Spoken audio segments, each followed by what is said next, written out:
ছিলাম একজন মহিলা অনেক সুন্দর টেস্টি ম্যাগি বানাচ্ছে। দেখো, পাহাড়ে ম্যাগি আর পাহাড় এই দুটোর কম্বিনেশন একটু আলাদাই।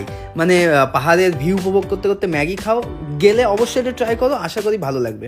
সেখান থেকে আমরা চলে যাই আমাদের আর একটা ভিউ পয়েন্টে।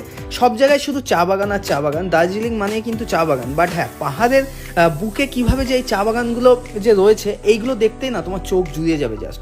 তারপরে আমরা চলে যাই এই সুন্দর একটা দৃশ্য উপভোগ করতে। দেখো, যারা যারা এটা ডাউহিল ভেবে ভুল করবে, এটা কিন্তু না। বাট তোমরা কমেন্ট করে জানিও এই জায়গাটার নাম কি।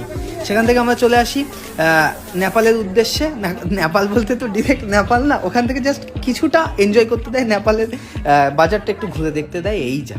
সেখান থেকে আমরা নেপালের কিছু কেনাকাটা করি, ওখানকার মার্কেট থেকে। ওখান থেকে কেনাকাটা করে আমরা বেরিয়ে আসি এই টি গার্ডেনটা দেখতে, যেটা আমাদের অনেক ভালো লাগে। তারপর আমরা ওখান থেকে বেরিয়ে আসি মিরিকের উদ্দেশ্যে। আর মিরিকের এই লেকটা কিন্তু অনেক বেশি ফেমাস, সবাই এখানে বহুত এনজয় করেছে। তারপর আমরা ব্যাক আসি হোটেল